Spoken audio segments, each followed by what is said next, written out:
Beberapa komen daripada netizen berkait isu kali ini amat menarik perhatian kita.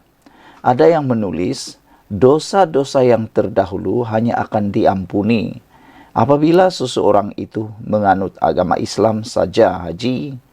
Ini apa pula cerita sampai nak kaitkan dengan partik pula?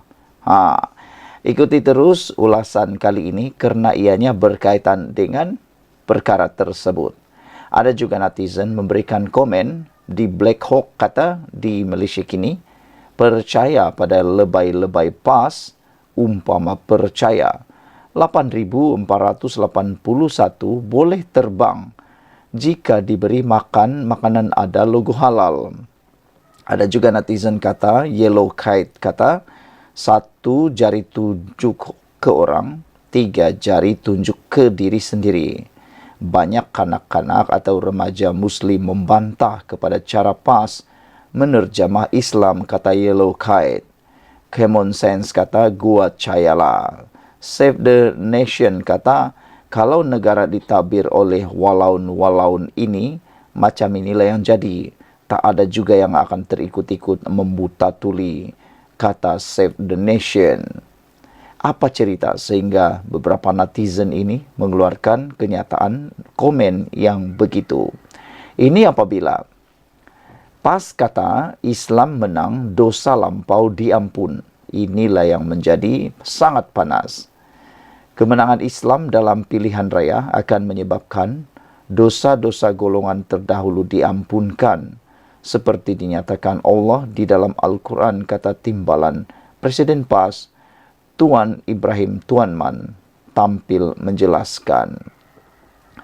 Memetik sirah kemenangan Rasulullah, Tuan Ibrahim berkata, keampunan ilahi disebabkan berlakunya perubahan kepada pentadbiran yang menghapuskan maksiat yang telah dibenarkan oleh pentadbiran terdahulu.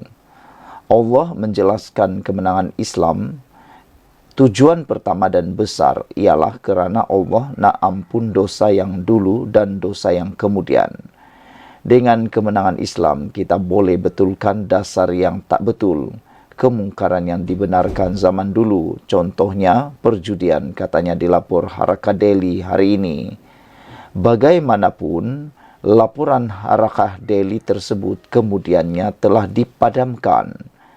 Menurut laporan itu, Tuan Ibrahim selanjutnya dipetik berkata, premis perjudian wujud kerana kelulusan diberi oleh pemimpin yang berkuasa dengan mendapat kuasa melalui pilihan raya.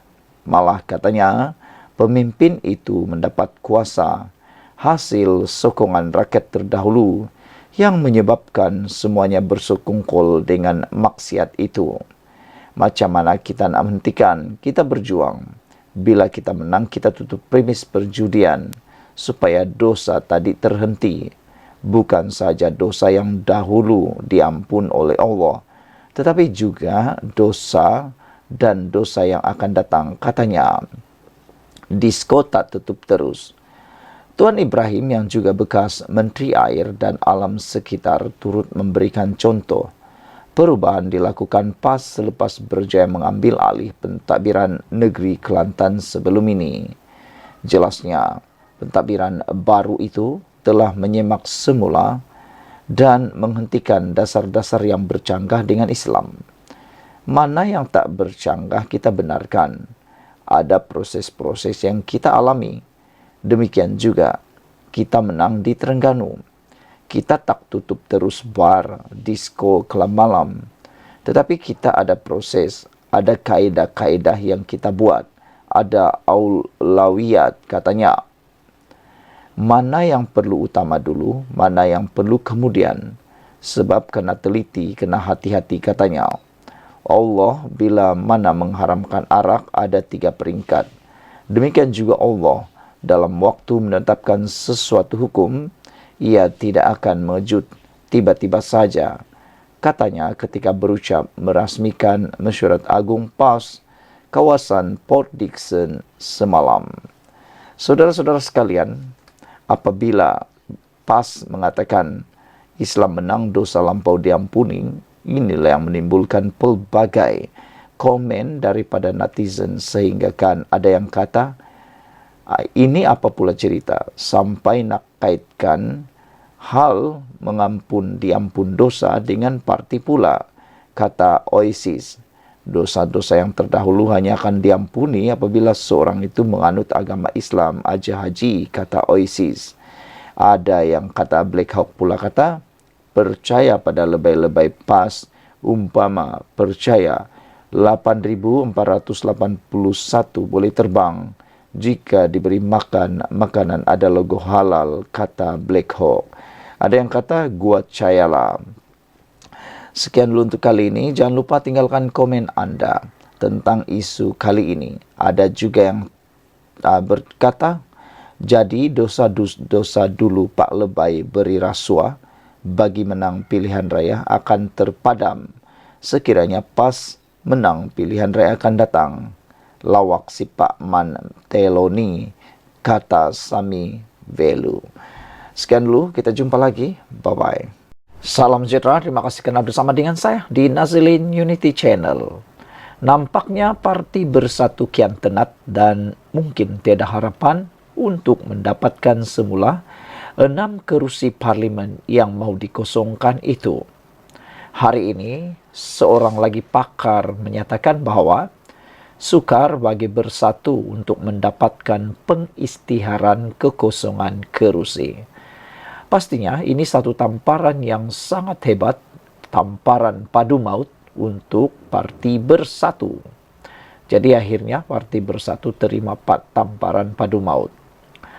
Parti Pribumi Bersatu Malaysia Bersatu dilihat sukar untuk menyatakan 6 kerusi parlimen dan 1 kerusi Dewan Undangan Negeri DUN adalah kosong selepas 6 ahli parlimen dan seorang adun digugurkan keahlian kerana gagal memberi jawapan berkaitan surat arahan bertulis Majlis Pimpinan Tertinggi MPT untuk menzahirkan ikrar taat setia kepada parti itu.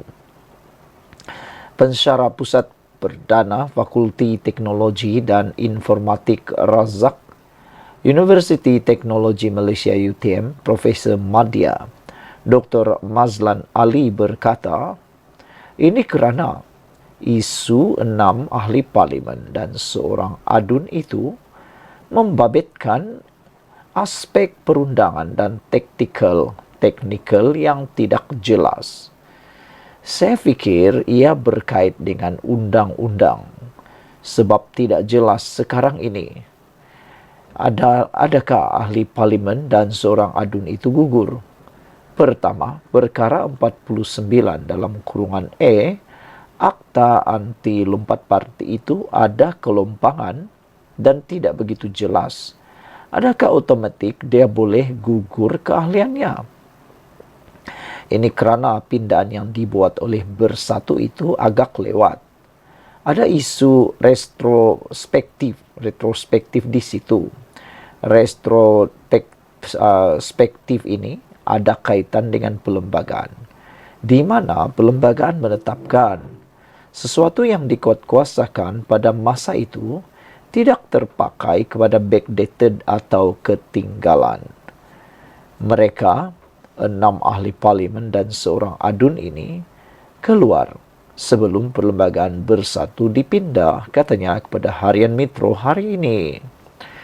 Mazlan turut mempersoalkan adakah perkara yang dilakukan Bersatu kepada 6 ahli parlimen dan seorang adun itu terpakai kerana pindaan perlembagaan parti itu dibuat selepas mereka menyatakan sokongan kepada Perdana Menteri Datuk Seri Anwar Ibrahim. Kedua, katanya, pengisytiharan kekosongan kerusi di parlimen adalah merupakan kuasa speaker. Adakah speaker akan mengisytiharkan kerusi itu kosong? Itu satu isu juga. Ini kerana speaker daripada legislatif, katanya. Mazlan berkata, sekiranya Bersatu mahu membawa isu 6 ahli parlimen dan seorang adun itu ke mahkamah, Bagi membolehkan kekosongan kerusi dilakukan, ia akan membawa kepada masa perbicaraan yang lama. Katakanlah, Mahkamah Tinggi putuskan mereka gugur selepas setahun setengah. Ia ada proses di Mahkamah Rayuan pula. Mungkin memakan masa 8 bulan.